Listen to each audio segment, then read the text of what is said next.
Thank you very much indeed.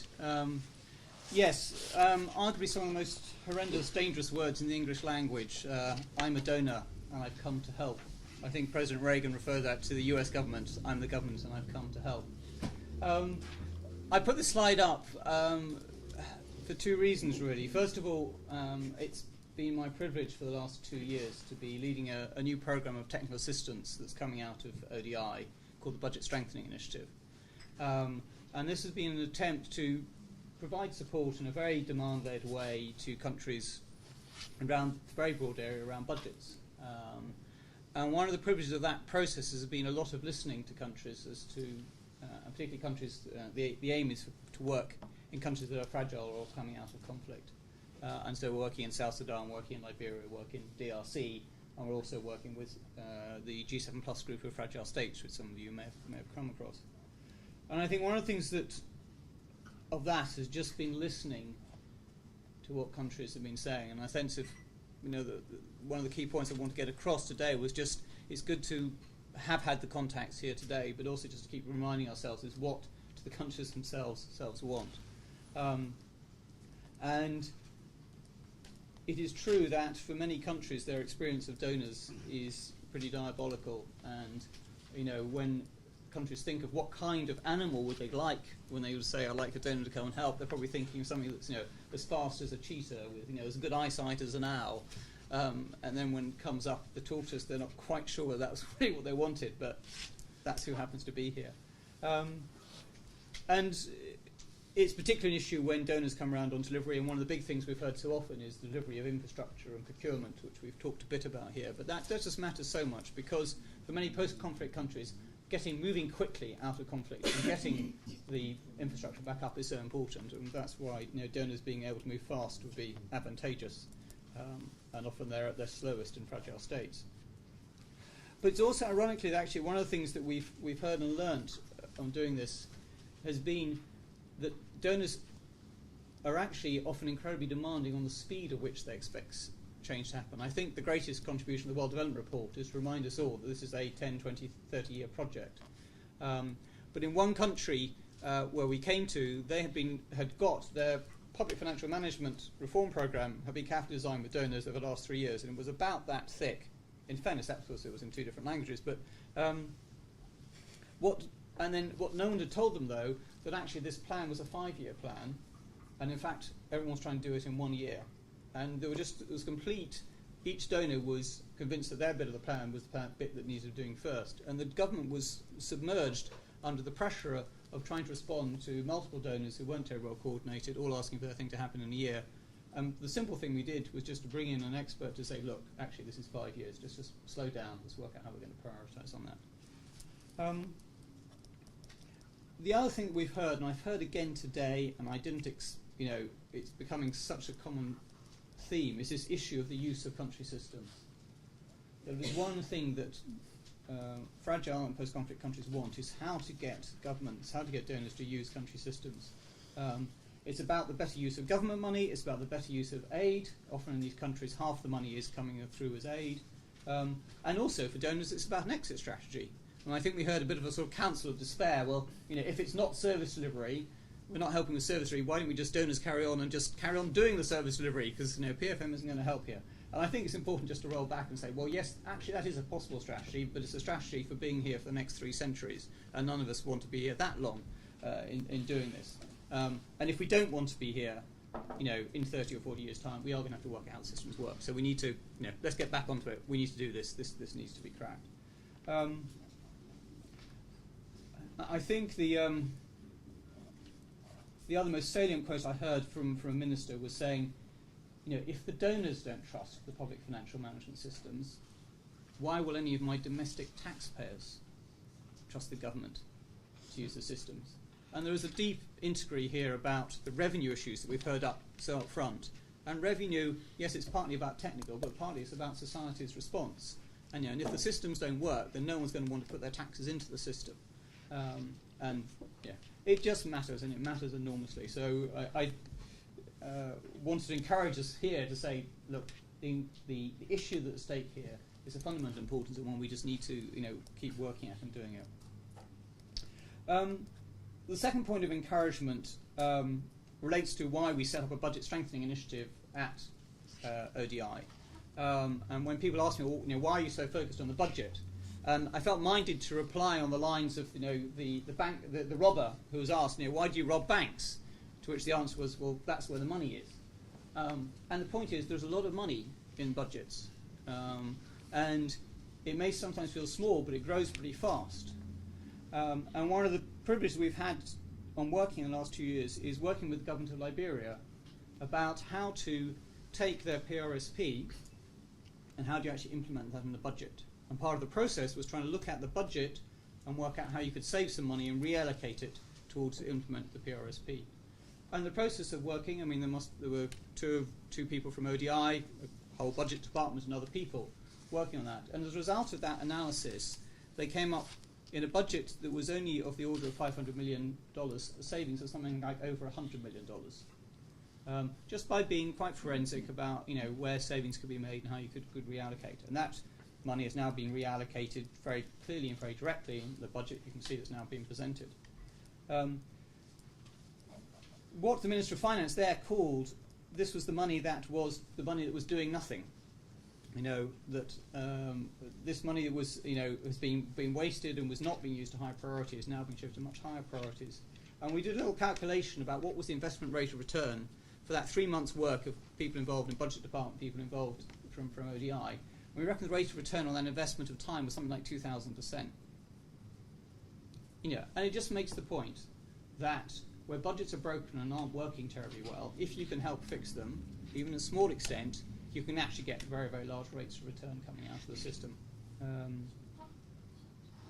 I also, it's great to know that Franz Contesteru was online, and I think there was if there's sort of one sort of tag phrase I wanted you to go away with was, accountants are wonderful, yes, but 3 cheers for economists, because economists are the ones who are going to do all the budget preparation and the budget planning side. Speaking as an economist, I'm particularly pleased by that sort of subtext that seems to have emerged from what we've heard so far. But I think there is a very interesting point there that I hope we will pick up on is the accountants seem to be much more forensic about thinking, well, how many accountants does the country have to begin with? How are you going to train those number of accountants? What are you going to go and do about that? No one does the same in thinking about budget planners or economists or other people. And I think there's actually probably a lesson that's to be learned about that. Similarly, the accountants have worked out, you need to restructure, the Auditor General need to restructure, the Treasury Officer accounts. There's a whole series of things that the accountant profession is just being much more, detailed, thoughtful, professional about how to do it, in a way that I think we haven't been professional about the budget preparation side. And it's been quite interesting that some of the things we've been asked to do is help the government of Liberia in restructuring their budget department, help the Ministries of Finance and Economic Planning when they get merged. How do you adjust and restructure us accordingly? So there is definitely something there around, budget preparation remains very important, and maybe we need to be more professional, more thoughtful about it than we have been. The final area I think we've learned, and I'd sort of characterise this as, the Chinese model of development, which, if you like, is just the Chinese proverb. We haven't actually managed to do a proverb today. I was waiting for sorry, I feel like I ought to put in a proverb. So the Chinese proverb about, how do you cross a river, which is very fast flowing? And the answer is you take your shoes off and you feel your way across one pebble at a time. And I think there is a message coming out about, look, let's be very cautious about the 5-10 year plan. Let's just work out what's the next thing to do and take it on from there. And I think in that we should be, and I think your study I think is very helpful, because I think in some ways it's agnostic about which bits you should pick up on. And I think I've been very struck in Liberia. They've gone for an MTEF.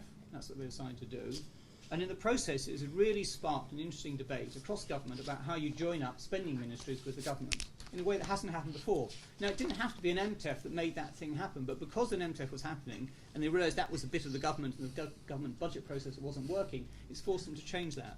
Now, will that MTEF take more than a year to develop? Yes, I'm sure it will do. Does it mean to say that taking that first step and trying to get that real gain of getting ministers to think about what are they putting their money in for, what are they trying to do, and maybe go think just a bit beyond what you want this year, but think a bit beyond that? And will that actually give you gains, and will it help a more efficient and effective budget process? Yes, I think it will do. Will it be an MTEF that we can score and say this meets the 16 criteria and we're going to score it 8 out of 10? No, it's going to take a lot longer. So I mean, I'm quite agnostic about, and I'm wary about, don't do this or don't do that.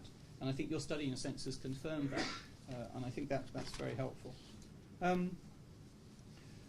We've heard a lot in what we've done and working in countries about the value of being invisible, that budgets, it's very important. Government ownership is absolutely everything. So if you go in there and you're constantly flagging, this has been a donor X contribution, that really undermines the process of government ownership on the budget. So we need to think about how we engage in that area. We've had a lot of requests about coaching rather than about working together, and have we trained our people in being coaches? That's a good question to put to us as to how we do that. We went in thinking that what countries would want would be access to ODI's wonderful global set of expertise, which ODI likes to think of itself as a source of global expertise, which of course it is, as you've seen arranged today. But actually governments didn't particularly want that. They wanted a bit of it, about 2%. But actually most of what they wanted to do was just sheer implementation help. How do I help set my ministry up to run a PFM action plan that involves all the different parts of my ministry? And P.S., could I have an internet connection so we can actually send emails and do calendar appointments? So we said, well, okay, we had thought you wanted the world's expert on PFM, but if you want us to help build your internet connection, we'll do that. Because the idea was we were trying to respond and say, well, we'll do what you tell us what you want to do, and we'll try and do it. And it's been interesting how much of that is about implementation and not about design processes.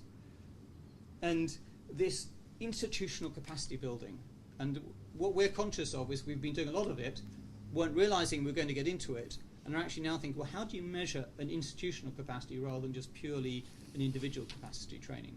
And I think it's not merely about does this person know how to do this, but does this institution collectively know how to work together in an effective way in order to achieve this, in order to deliver that? And actually that's a different sets of questions. But I think it comes back to what someone was talking about, the need for management, and how that's one of the challenges, and how do you train up people to be managers. I've seen nods around the room from people I know who've worked on these programs for a long time saying, yes, of course, this is exactly what we should be doing. So some of it, I'm sure, is just preaching to people who know it already. But I think it's also important just to reflect how we develop institutional capacity. My final point, which has come up so many times, and came up at the conference actually we held 2 years ago with the IMF and ODI looking at public financial management reform, and that's the issue of pay. And pay, and pay. How are we getting ourselves in a situation where we're bringing in technical system that's paid 100 times what local people are paying, and then wonder why it doesn't work and isn't sustainable? But you don't have to be an economist to think that you could either employ someone at $100 a month, or you can employ this person who you're going to have to employ at $10,000 a month, and those are the only two options you have of employment types. To think this is a very strange market. But that's often what we offer people.